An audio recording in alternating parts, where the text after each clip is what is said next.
A good afternoon to you and welcome to UBC Weekly News Roundup. My name is Priscilla Nalwoga. Delighted to be with you this afternoon. The weather in Kampala does suggest that maybe the rains may come down later on. I don't know which part of Uganda you are in, but here at UBC we are committed to inspire you nevertheless, giving you what has made headlines throughout the entire 7 days. Starting with the President Yoweri Kaguta Museveni this weekend having explained the suspected ADF collaborators killed by the security after the attack on General Katumba Wamala were key suspects. The president disclosed that 12 of the collaborators have so far been killed and 106 arrested. The president also says Awan Ubadia bin Bukena, the masterminder of some of the murders, is still elusive but is being sought after. President Museveni was addressing the nation on the COVID-19 situation and security, among other issues. In the same address to the nation, aired by the Uganda Broadcasting Corporation and other leading media platforms, the president directed all persons above the age of 18 to be vaccinated against COVID-19. Therefore, the task is to make all adults above the age of 18 years to come out and be vaccinated. In the past, because the vaccines were not enough, we were targeting vaccinating the 4.8 million. You remember that number. I directed the RDCs, the district medical officers, the chief administrative officer and the Gombora chiefs, through the radios and through the couriers, to ensure that all people of 18 years and above go to the health center 3s and be vaccinated when the vaccines are available.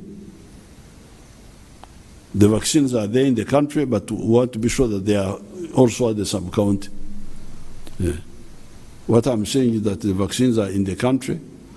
They may be in Kampala, but not in Semuto or Ngoma or Bukwiri and Kyankwanzi. The schools and the whole economy will be open in January 2022, whether some people are vaccinated or not. The Wajankole say, that once you prearrange with somebody to go on a journey, you don't shout out the following morning, oh, we go, the time is done. No, we have already agreed. So the agreement is that the vaccines are now here. Please go and be vaccinated.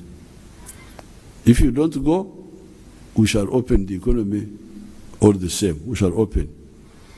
And if you get into problems, don't say the government did not tell me. I would also like to use this occasion to talk again to the Ugandans about the battle against crime and terrorism. You remember that we are also going to digitally equip all vehicles and all pikipikis a device which somebody cannot remove, so that and which will be able to tell us which vehicle was here and there at a particular time. That one is already being worked on. My advice to all of them, these still hiding here in Kenya, Tanzania, Mozambique, Congo, or South Africa, to surrender and save themselves. Of course, they will be prosecuted, but if they do not come out, they will all die. In the meantime, the public should be vigilant. Until all of them are arrested, they will continue to pose a short-term danger if we are not vigilant. However, our infrastructure is already helping. You can now watch how our infrastructure captured the bombers on Tuesday. If the people have that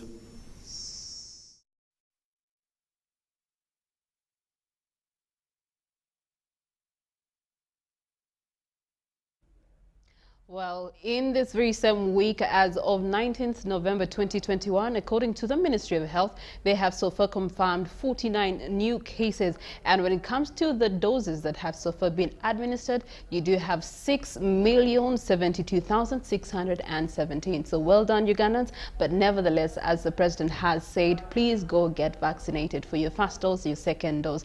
And the economy will be fully opened come January 2022. Away from that, we turn our attention to the Vice President, Major Jessica Alupo, this week, having launched the National Green Industrial Database, and the database is aligned with the green manufacturing strategy that is set to implement the partial recommendations of the Eco-Industrial Policy Guidelines. Here are the details.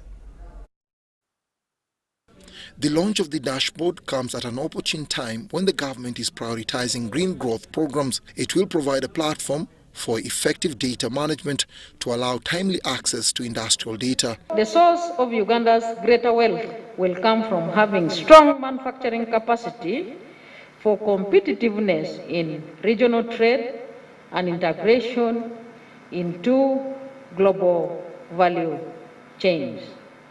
The National Development Plan 3, which is currently under implementation, identifies industrialization and urbanization among the key components to be harnessed to achieve a desired economic transformation. As we industrialize, we should not forget the environment. We should do both, and indeed both can be achieved by using green energy, by using green methods of producing our products here in Uganda.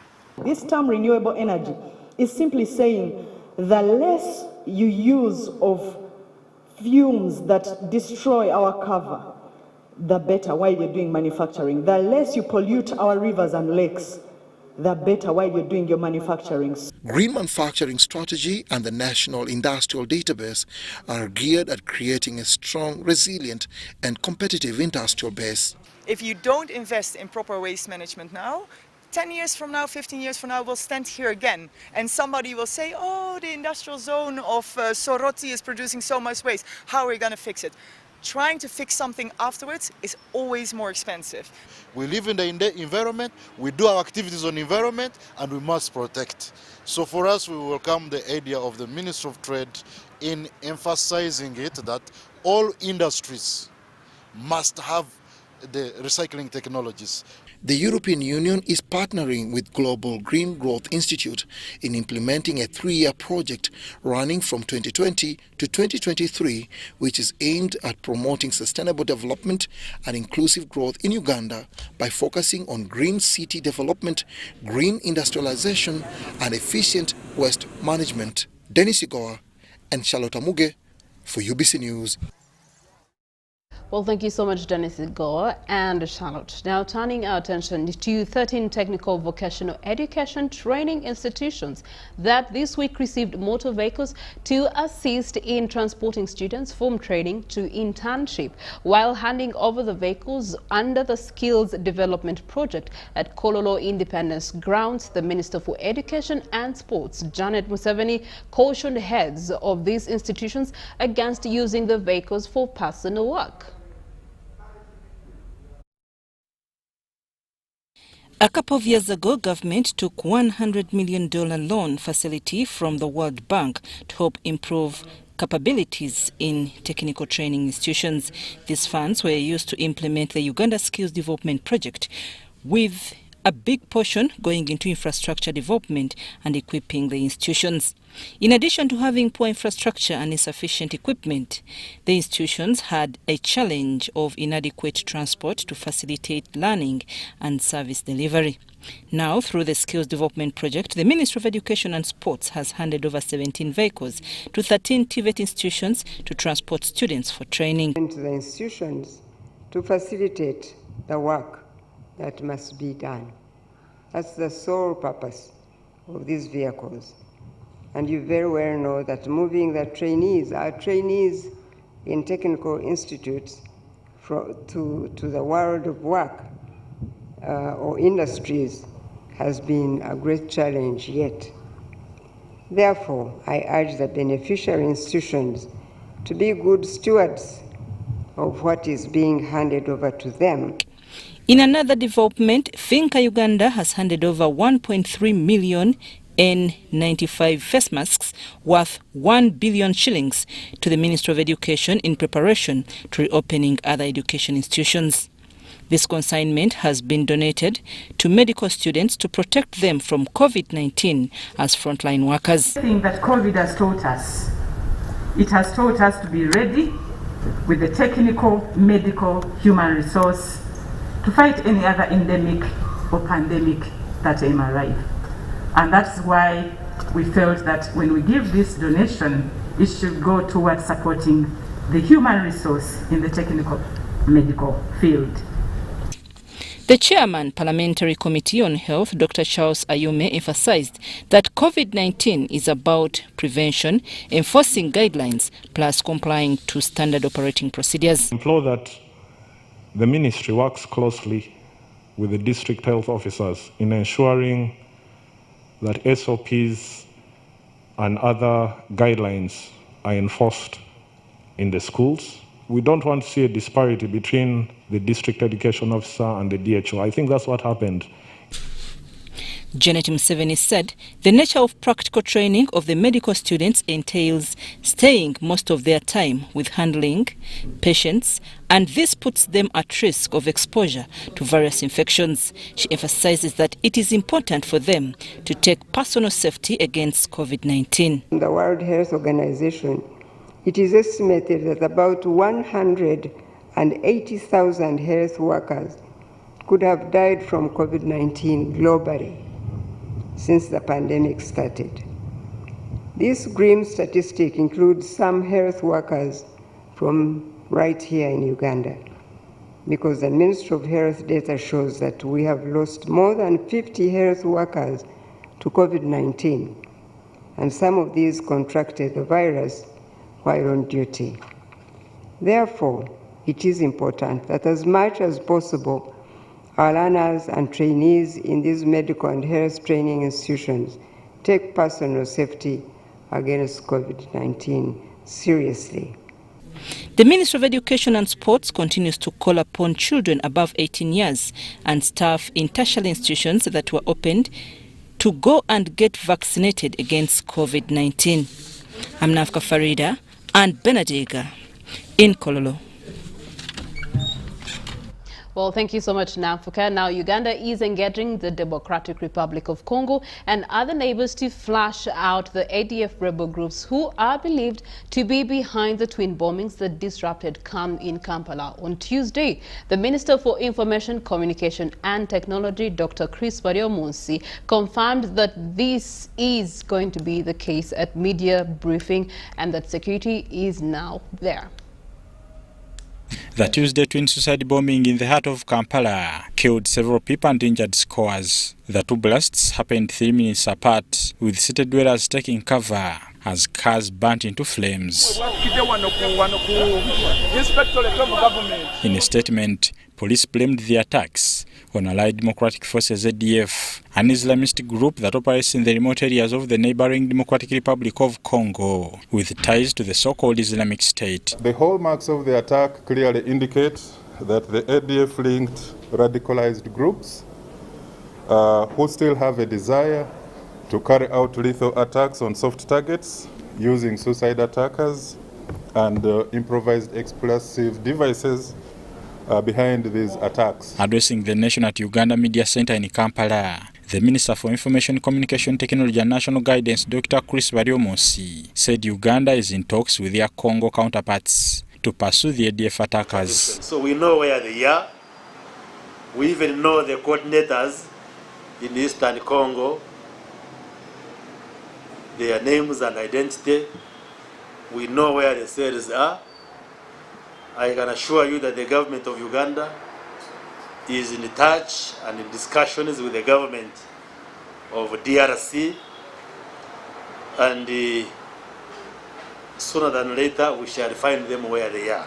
But the president will communicate to the country, he will be able to shed more light. But the answer to your question is, yes, we know where they are, and we shall go and pursue them from where they are lying in their bed. So there is no justification whatsoever for anybody to think of coming to terminate the lives of innocent Ugandans. And therefore we shall leave no stone unturned. We shall hunt down these criminals, whether within the country, but even outside the country where they are hiding. Minister Baryomunsi assured Ugandans of safety despite the bombings, but was quick to appeal for vigilance. We must remain alert. We must remain vigilant. Always be on the watch and see who is neighboring you. With fears of tourists and other visitors cancelling their flights to Uganda as a result of the recent bombings, the minister assured them of safety. Nobody should cancel his or her flight to Uganda simply because of the criminal activity that occurred just the other day. We want to assure them of safety, that Uganda is safe from corner to corner, and the security is on high alert. So far, 4 innocent Ugandans, including 3 police officers, have been confirmed to have succumbed in the attack. 19 police officers and 5 civilians have been discharged from hospital. 13 victims remain admitted, according to Uganda Police. Bernard Higa, UBC. Relatively, Uganda People's Defense Forces is seeking to access Democratic Republic of Congo to clear the region of allied democratic forces. The quest follows recent bomb attacks in Kampala that saw some people killed and several others injured. UPDF spokesperson Brigadier Flavia Biekwaso says the ADF will be defeated the same way they were defeated more than 10 years ago.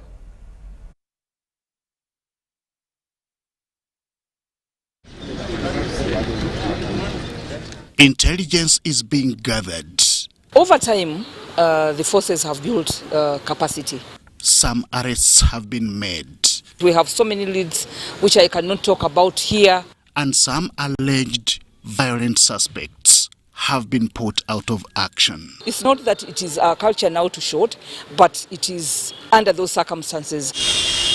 Remnants of the allied democratic forces have been zeroed on those behind the recent terror attacks in Kampala. It should be recalled that the last time they were active in Uganda, they were badly defeated. The last time the ADF were here was in 2007. They came 100 of them. Within 2 weeks, only 13 went back. The 87 remained here in a lying position. Despite being outside Uganda, they are reported to have successfully recruited locally, something attributed to links with groups that share similar ideologies. In security, we call it fighting an asymmetrical enemy. This enemy, asymmetrical in a way that is not going to come in front of you and attack you and fight you. He's very invisible. He's mixed within the public. He lives within among us.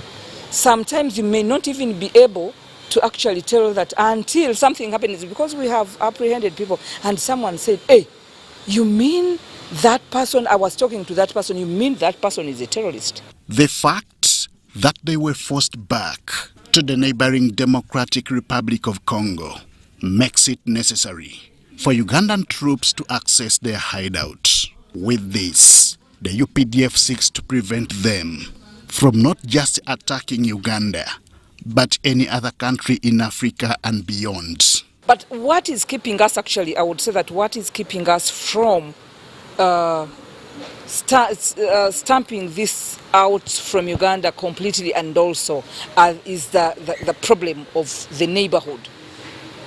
The problem of the neighborhood over which we do not have authority. And if we had been given a chance to deal with it by now, this problem would not have come. The capacity may have been built to fight acts of terror, but what explains the shooting of terror suspects? Where a security personnel goes to someone, they'll leave whatever they are doing and put their hands up. because one of the reasons why is the moment you do not do that, it will be read or it will be interpreted that you want to fight. This person has come to arrest you. And what that person is supposed to come to arrest you is they will shoot you. Uganda recently suffered attacks from terrorists, an act claimed by the Islamic State and also linked to the ADF. Henry Okrut, UBC. Thank you so much, Henry Okrut. Now, still regarding security in the country, the Uganda Police this week confirmed the killing of a key suspect in connection to terrorism activities in the country. Sheikh Mohammed Abbasi Chirevu of Nansana was killed by security as he resisted arrest in Nsanji. Chirevu, according to police, was an ADF recruiting agent, and police spokesperson Fred Enanga told the media at Naguru Police Headquarters that several other suspects have been arrested. A key suspect in the terrorism activities, Sheikh Mohammed Abbas Chirevu of Nansana, has been killed. Desawa nga 10 ez'ekiro nempulira amasasi nga gavuga. Twali tugoloka ssaawa 11 ne batugamba abasirikale ne baŋŋaana okukola ki okugenda madamu ogenda okukola. Awera 11 apoliisi ne bajja ne batukonkona ne bakonkona mami n'agamba ani oyo kobo fe abapoliisi abakola ki fe abapoliisi abakebera amayumba. Mami n'agamba kanzije kati amaze najja n'abagulira ne bayingira ne bamubuuza muno obeeramu ne bannaga mbeeramu nze n'abaana kati daddi n'avaayo ne bamugamba otulimbye lwaki tetugenda nti n'omusajja mwali kati ne bagamba ono omusajja gwe twagala ne bakwata daddi ne bamugamba teekayo emikono ne bamuteekako empingu.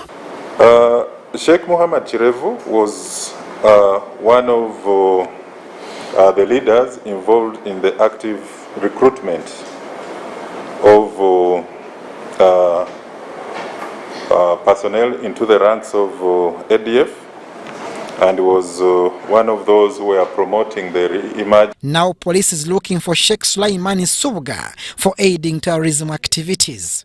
We are now intensifying the manhunt for Sheikh Sulaiman Nsubuga, who is one of the main actors behind the recruitment, training, radicalization.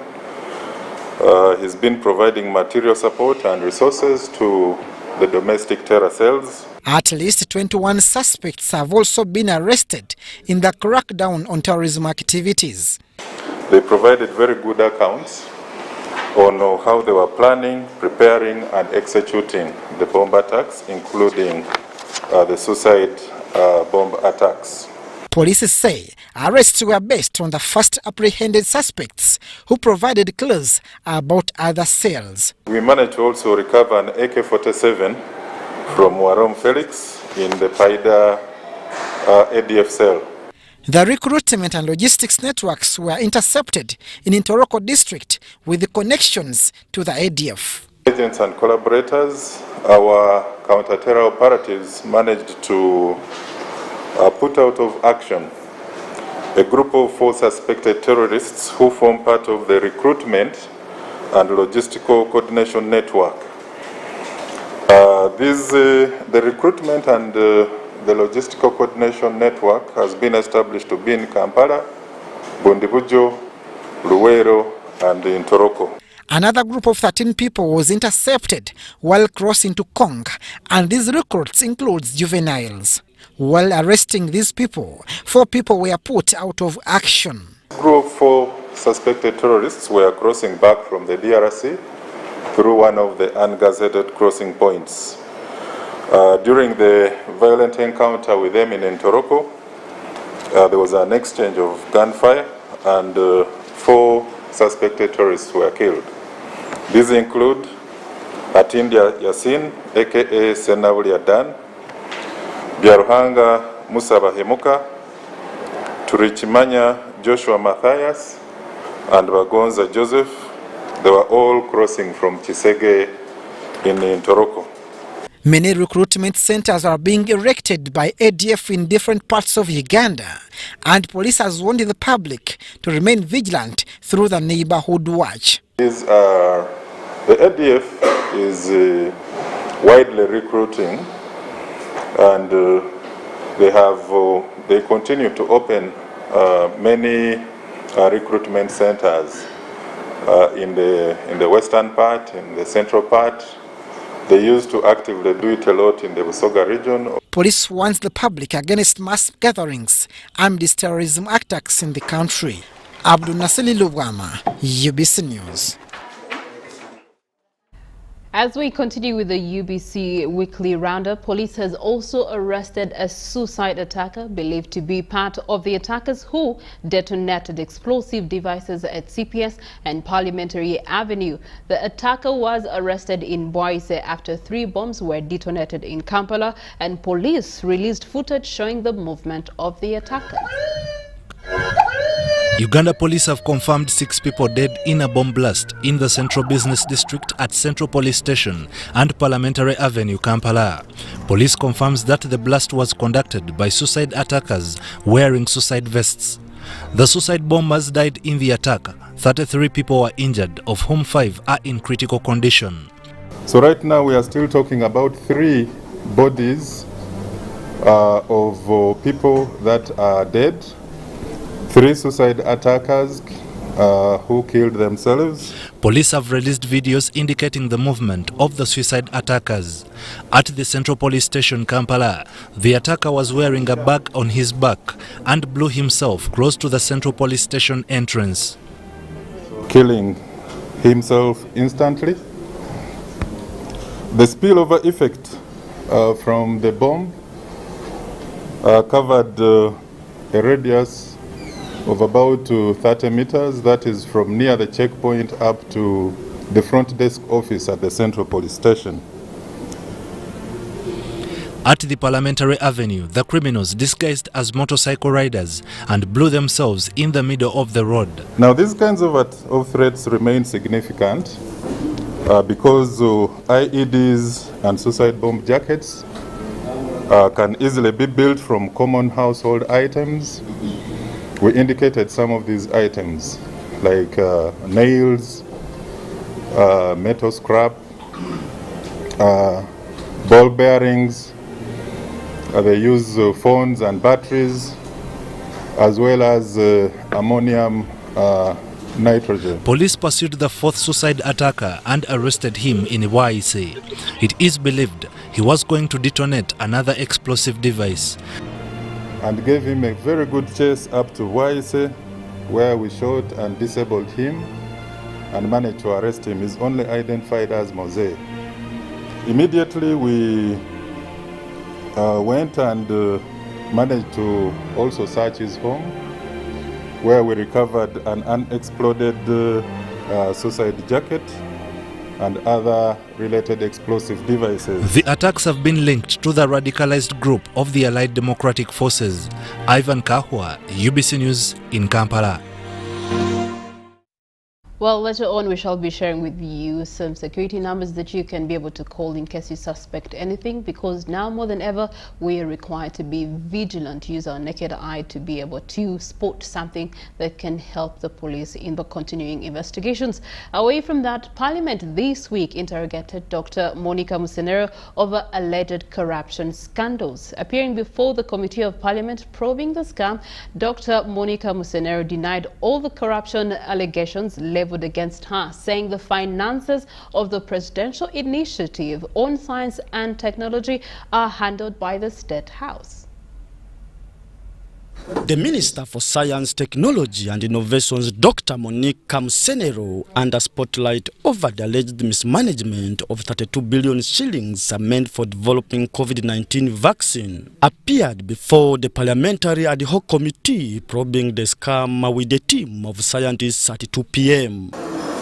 At the heart of the probe, Dr. Musenero, who had earlier portrayed in the media that she was corrupt-free, pleaded before the committee chair not to be cross-examined in the presence of pressmen and the sea of cameras. Honourable Minister, here for us at Parliament we work with the media, So feel free, and at the end opportunity, when you feel you want to present something. However, her plea was in contravention of the parliamentary rules of procedure that allows the presence of the press on such controversial matters. Of our rules of procedure of Parliament, parliamentary meetings and committee meetings are public. Following the committee objection, Dr. Musenero dropped her plea but was quick at playing a U-turn, denying all the corruption allegations leveled against her, but emphasizing that finances of the Presidential Initiative on Science and Innovations are handled by State House. The COVID fund, as passed by Parliament in a supplementary budget, were handled by 2 accounting officers. That is the Permanent Secretary of the Ministry of Science, Technology and Innovation and the State House Comptroller. Musenero says some of the monies for procurement of equipment for COVID-19 vaccine factory were channeled to Ministry of Science, Technology and Innovations, and urged the MPs to demand for accountability from them. And we are not at any time under the management or oversight of Preside. There were 23 projects approved for funding under this arrangement, all of which had principal investigators. These principal investigators will confirm that they received funding directly from the Ministry of Science, Technology and Innovation and not from Preside.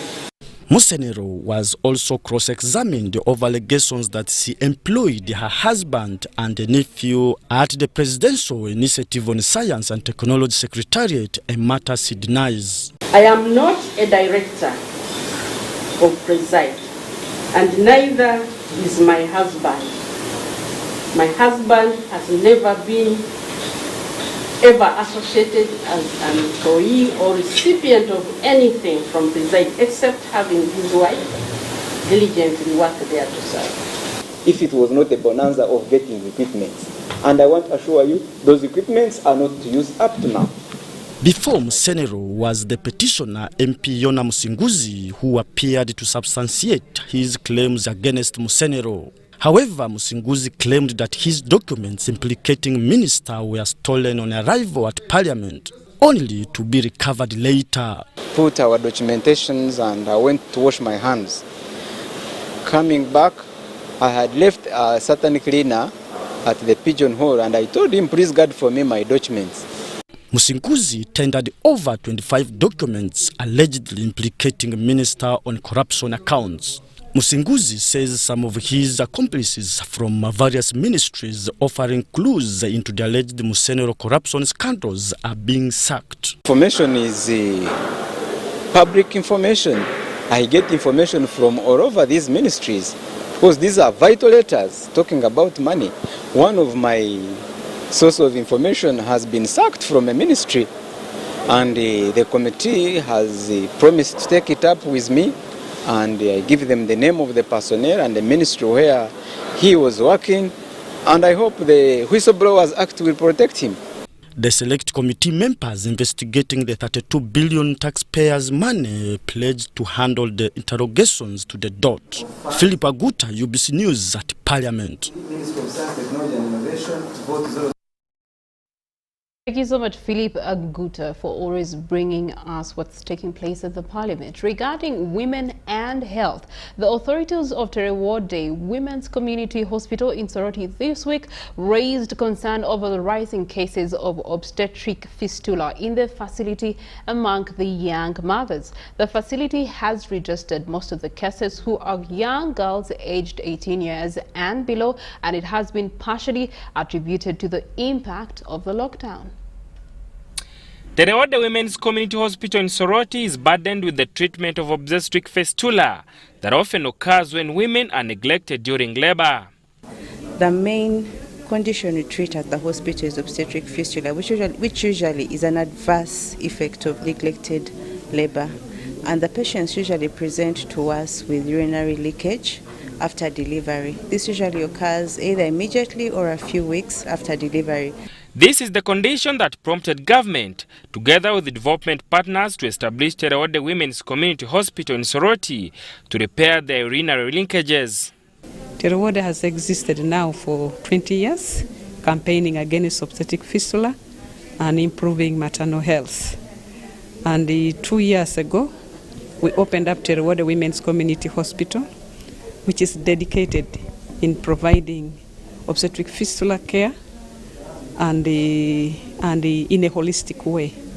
However, the facility is overwhelmed with obstetric fistula cases registered among the young mothers of 18 years below. And we are seeing a trend of increasing fistula cases amongst the young, that is women below 18 years. This may be attributed due to the lockdown when schools have been closed, but we are seeing a rise in teenage mothers with obstetric fistula. The report by Terewode has indicated the traumatizing challenges faced by the fistula victims in the community. And some of them fear the stigma that's associated with utilization of family planning services, especially given their young age. Most of them, from the study findings, are still living with parents, desiring to live with their parents, desiring to be loved once again by their parents. Others are struggling, constantly working to reunite with the men, their partners, the men who made them, who impregnated them. They still want to live with them. They want to stay in those marriages for some of them. But how are they going to reunite if we do not integrate extensive health education? Terewode registers more than 300 cases of obstetric fistula, which they say it should be brought to the government's attention before the situation worsens. Okou Joseph compiled the story. Still in regards to health, from our weekly news roundup, we get to look at penicillin that has proven to slow down the devastating impacts of rheumatic heart disease in children. The director, Uganda Heart Institute, Dr. John Omadino, disclosed the new scientific development at the launch of the GOAL study conducted by the institute in the northern Ugandan region. Rheumatic heart disease is an irreversible heart damage caused by poorly treated or repeated infections from Streptococcus bacteria, also known as sore throat. According to heart experts, over 40 million people, especially children, live with this disease, but hardly notice, hence accounting for over 300,000 deaths annually. According to the GOAL study by the Uganda Heart Institute, clinical trials show that early detection of rheumatic heart disease and treatment with penicillin can prevent it from progressing and causing more damage to the heart as opposed to valve repair or replacement in the final stages. Study whereby it is proved and were proved for the first time world over that penicillin slows the devastating impacts of rheumatic heart disease in the children from the Ugandan population. These findings address unacquired heart disease. Having a sore throat, joint pain, rheumatic fever, among others, are some of the initial signs of rheumatic heart disease. According to Dr. Jocelyn Rebembera, one will hardly notice if they have the rheumatic heart disease unless clinical trials are carried out. By a fever, so the temperature is high, joint pains, which are migratory, right now at midday the child says my knee joint is paining. By 2 p.m. it's the ankle joint which is paining. Now unfortunately this febrile illness is often misdiagnosed as malaria, not knowing that it is acute rheumatic fever, and that would be an opportunity if a correct diagnosis is made. According to Dr. Peter Lwabi, people should shun from poor health styles, which include poor eating habits, excessive consumption of alcohol, smoking, among others, and resort to exercise, which cardiologists say is the only way to keep the heart healthy. People are eating more refined foods, a lot of sugar, a lot of saturated fat. People exercise less, and therefore they are prone to obesity. Smoking, which is a very bad habit, is known to affect the heart, the lungs, and cause cancers and many other problems. And then the excessive consumption of alcohol. According to the Commissioner on Non-Communicable Diseases from the Ministry of Health, Dr. Charles Okia Oyo, policies should be put in place to implement these findings for consideration. That, administration of finances indeed, can prevent or offers much more benefit in changing the progression of the disease. Then I think we can even based on the recommendation, I'm yet to see the findings. If we are saying yes, let's take this now as a country. We adopt this as our policy, recommendation. It will be done. Dr. Craig Sebo, one of the lead sponsors of this clinical trial, says they are determined to train medics to carry on this program to the rest of Uganda and other African countries. Children, and how do we expand them to the 20 million children in Uganda and then the hundreds of millions of children in Africa? And I look forward to sharing our brief with the Ministry of Health to come up with a roadmap to give this disease the investment it deserves for pennies a month of penicillin and an inexpensive ultrasound machine that we know we can train many healthcare workers to use. So, I am Mary Namkose for UBC News.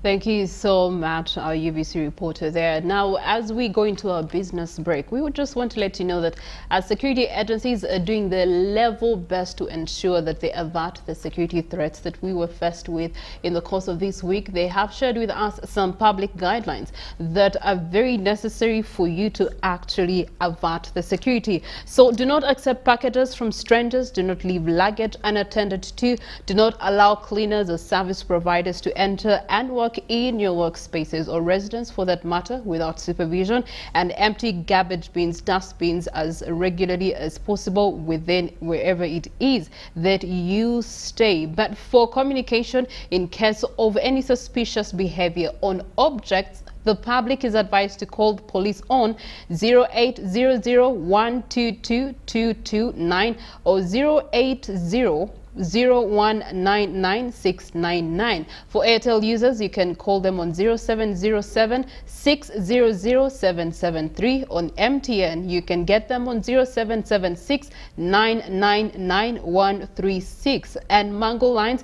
you can get them on 0714-667-743 or 0712-667-717 in case of any alert. Allow us to take a short commercial break. When we return, we get to see our Business Weekly News Roundup.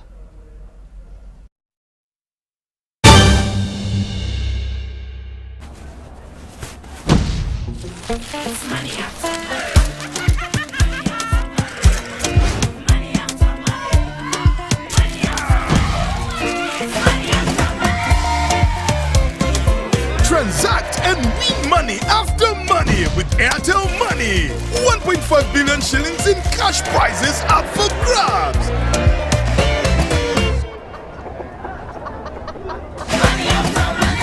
The more you transact, the higher your chances of winning. Airtel Money. Instant, secure, borderless. It's the festive season and we love it. And that means it's time to celebrate with GoTV. Come with me. So get your GoCoder and GoTV value for 25,000 shillings to watch with the whole family. And if you're feeling extra festive, upgrade to our best package yet, GoTV Super. Something to look forward to. Download the My GoTV app for more information. Super. We all deserve a super festive season. And with GoTV, there's every reason to love it. Grow together with one of Uganda's largest companies. Apply for MTN shares for as low as 100,000 Uganda shillings. And when you apply using MTN Mobile Money, you get 10 free extra shares for every 100 shares you apply for. Dial *165*65# or use the MyMTN app to apply now. The terms and conditions of the offer and other important information are set out in the prospectus. For assistance, visit any MTN service center or Stanbic Bank branch countrywide or a licensed broker.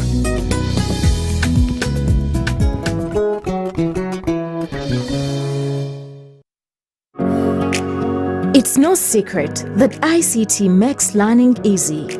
The strides made in our field could not be possible without it.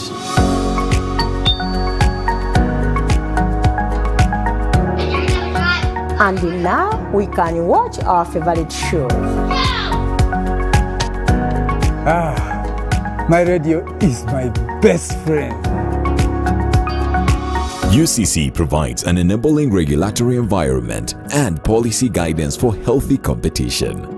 We also facilitate ease of doing business in the communications sector through licensing, standardization, spectrum management, tariff regulation, rural communication development, and consumer empowerment. An informed consumer is an empowered consumer. UCC supports local content and innovations. Driving the development of a robust communication sector in Uganda is Uganda Communications Commission. The Kabaka Birthday Run 2021 is back on Sunday 28th November 2021 and will be flagged off by Sabasaja Kabaka at 7 a.m. in support of men, good health and the fight against ending AIDS by 2030. It will be a virtual run in our various homes and communities around Uganda, with every participant following the Ministry of Health guidelines and SOPs to stop the spread of corona. Buy your ticket today at 15,000 Uganda shillings from Airtel Shops, New Park, Chagwe Road, ShopRite Building, Benchwanuka, Tobani Center, or Bulange Mengo. You can also buy your ticket using Airtel Money. Dial *185*5#. Select payment, select Kabaka Run, and follow the prompts to complete the payment. Kabaka Birthday Run 2021, brought to you by UNAIDS, CBS, BBS, and Airtel, the smartphone network.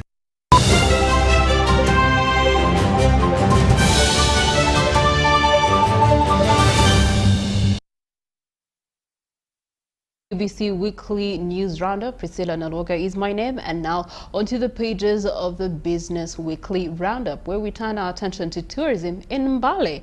Wanale Cliff is one of the most spectacular features and the unofficial signposts of Mbale City. To access Wanale, one has to trek through the woods, climb the cliffs, cross streams, and walk through the frosty forests before reaching Kauku Cave, which is the center of Wanale Hill.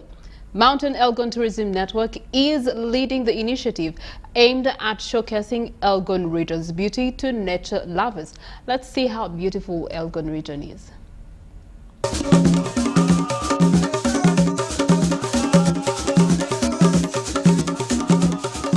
Wanale Ridge is the most significant feature that stands out as one approaches Mbale within a 25-kilometer radius of the city at the foothills of Mount Elgon. The Hanging Rock on Wanale Ridge is an iconic attraction to residents and visitors alike that ply Mbale city. In fact, many think Wanale is the Mount Elgon.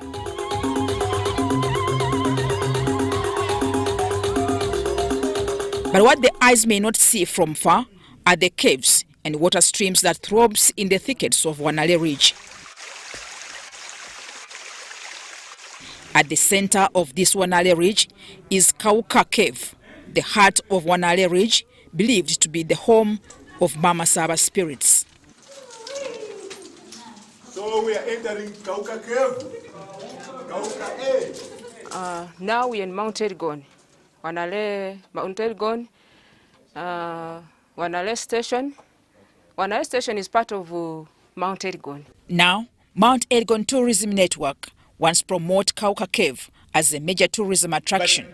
But though we don't have the sufficient funds, we can have other ways of helping promote this tourism. For example, office space can be provided at different offices within the district.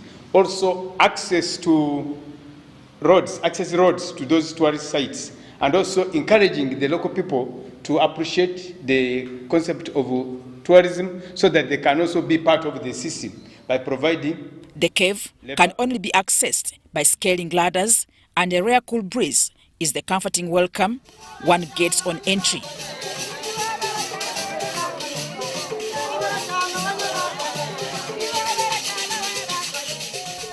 But beyond the ridges, caves and rivers, scaling the entire Elgon Peak is another adventure to behold.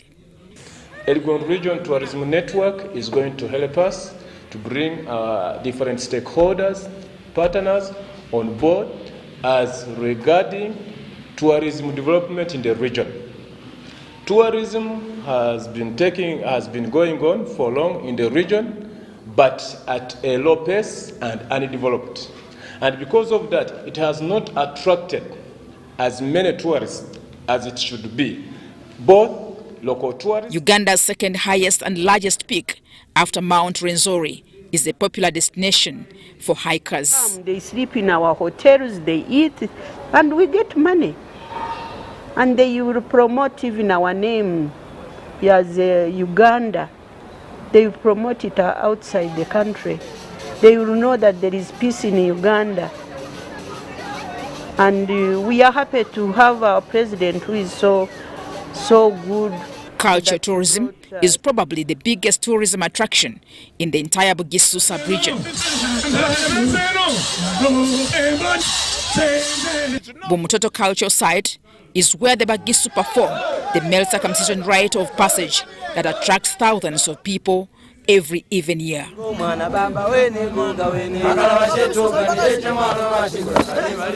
Imbal dance is another cultural performance that attracts the high and the modest, the shy and the bold, especially during circumcision season, a culture the Bagisu pride in. The bamboo shoots, locally known as kamalea, is a local delicacy in Bugisu that any tourist would love to taste as part of the appreciation of the beauty of the Bamasaba land.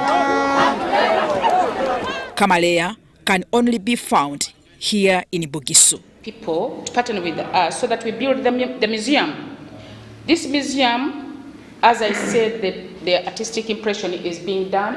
Actually, it is. Leaders in the Bugisu sub-region are now more determined than ever before to promote tourism in this area, more famous for circumcision. We believe that this is one way of helping our people come out of poverty, because tourism brings in income, it brings in foreign exchange, it expands market for our products, and also creates employment for the youth. So we believe that this is a wonderful idea and we will welcome it. Mtonyi Hilda and Deo Habimana, UBC. Wow, now I want to go to the Elgon region myself for Christmas. That's a beautiful part of Uganda. Away from that, regarding aviation in our country, Uganda Airlines this week signed a 5-year flight hour service agreement with Airbus to support its A330 to 800 neo fleet. The flight carrier will benefit from integrated material services, including spare pool access, on-site stock at the main base in Entebbe, and components engineering and repairs. Through the agreement, Airbus will guarantee spare parts availability, contributing to securing aircraft technical performance. The airline's acting CEO, Jennifer Bamturachi, and the Airbus's president from the Middle East and Africa, Mikaeli Huari, signed the agreement at the sidelines of the Dubai Air Show 2021. Let's look at the details.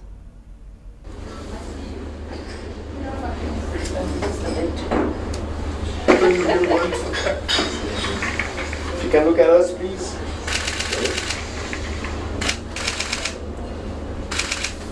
Please.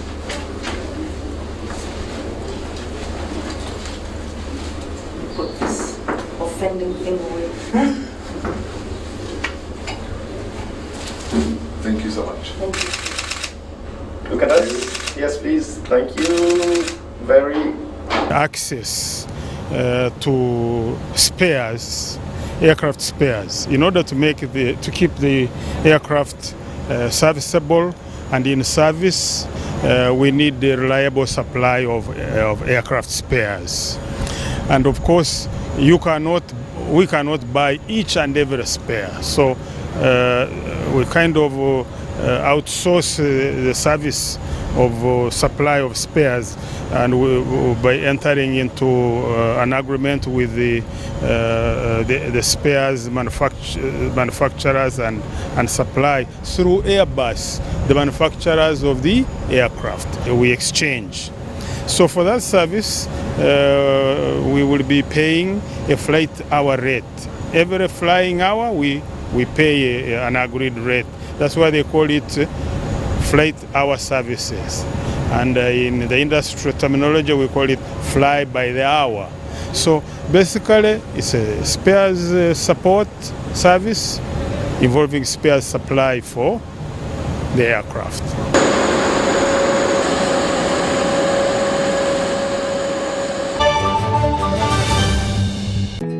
Grow together with one of Uganda's largest companies. Apply for MTN shares for as low as 100,000 Uganda shillings. And when you apply using MTN Mobile Money, you get 10 free extra shares for every 100 shares you apply for. Dial *165*65# or use the MyMTN app to apply now. The terms and conditions of the offer and other important information are set out in the prospectus. For assistance, visit any MTN service center or Stanbic Bank branch countrywide or a licensed broker.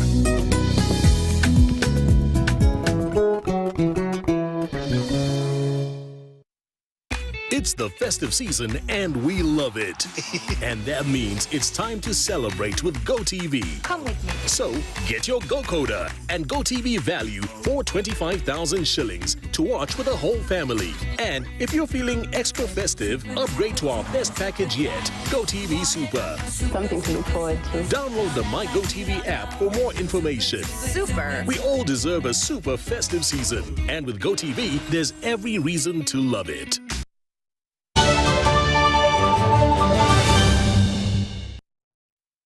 Well, as we continue to inspire Uganda here on UBC, you definitely can catch up on live updates on matters regarding national importance on a Twitter handle, which is at UBC TV Uganda. Right now, in the last 38 minutes, Prime Minister Nabaja assures investors of reduced electricity tariffs in Buikwe Industrial Park. There's also an update regarding UPDF hinting on accessing ADF hideouts, intensifying the fight against terror, as well as experts warning fistula being on a spike among young mothers in Uganda. All this in the last 30 minutes on our Twitter handle. So for continued updates on what's going on within the country, please stand to our social media platforms, but you can also stream with us, catch up on our programming on our YouTube channel, which is UBC Television Uganda. For now, have yourselves a blessed rest of your weekend and into a new week. God bless you.